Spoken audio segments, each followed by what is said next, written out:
Many of them simply had no understanding of what was going on. After all, many of them did not even speak Arabic. Others did not realize the gravity of the situation. After all, this was the Kaaba, the holiest place on earth. So who could possibly assume that anyone would try to do anything to taint its sanctity and image?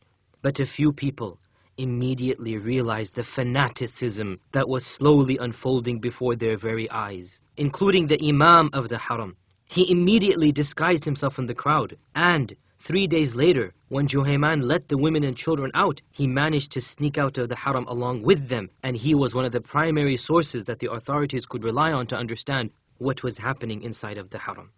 For 8 days after this announcement, the followers of Juhayman held the Haram itself hostage.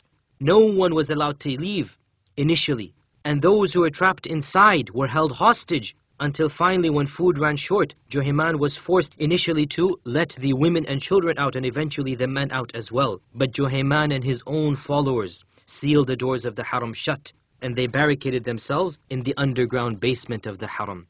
The Tawaf, the only perpetual act that Muslims continue to do non-stop for hundreds and thousands of years, stopped. Even the congregational prayer was not called. Juhayman had posted snipers on the minarets of the Haram. Instead of calling the people to prayer, the minarets were used to shoot and murder any guards who dared approach the Haram.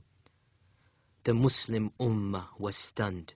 Was it even conceivable that a group of Muslims take the Haram itself hostage? At the same time, many people, including some students of knowledge and even ulama, were confused. Could it be possible that this person might actually be the Mahdi? After all, some of the signs had really and truly been met. A person had sought refuge in the Haram, that was one sign. His name was Muhammad, another sign. The son of Abdullah, yet another sign. He was from the Quraysh, another sign. Allegiance was indeed given to him between the Black Stone and the Station of Ibrahim, as the Athar and the Hadith predicted.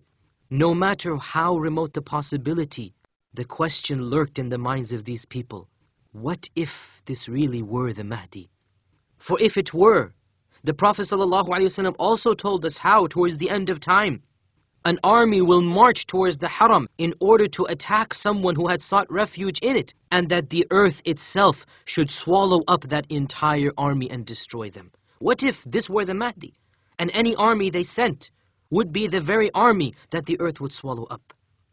After deliberating over the call of this alleged Mahdi, and the various signs that the Hadith had predicted he would have, and also taking into account the tactics that this group was using to spread their call, the Lajnat al-Da'ima of Saudi Arabia, the highest council of senior scholars, issued a fatwa, a religious verdict, stating that these people were renegades and that it was permissible to launch an offensive attack against these rebels in order that the Haram be rid of them.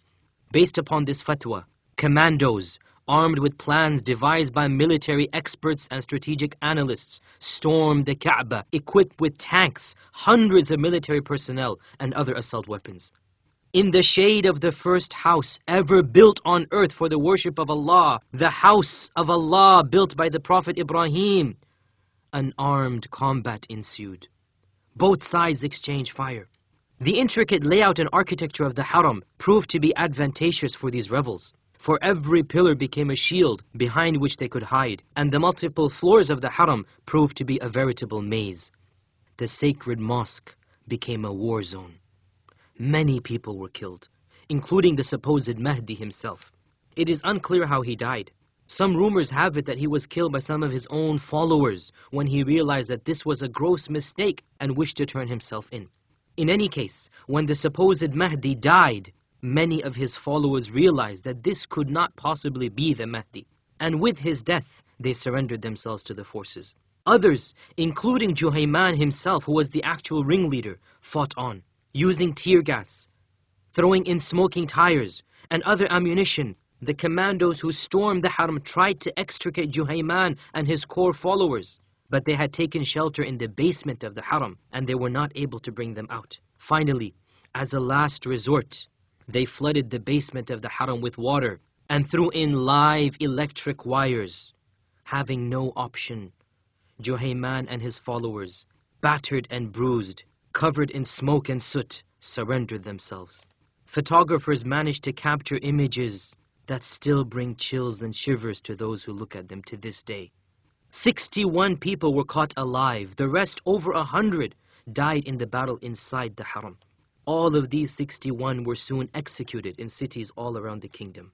This incident brought to the attention of the entire world, Muslim and non-Muslim, a concept that had hitherto been neglected or sidelined for many years, that of a being called the Mahdi. What exactly is this concept of the Mahdi? Is it a superstition borrowed from other religions? Or perhaps some type of myth that Muslims have invented? A type of knight in shining armor that we use in order to excuse our own apathy and indolence?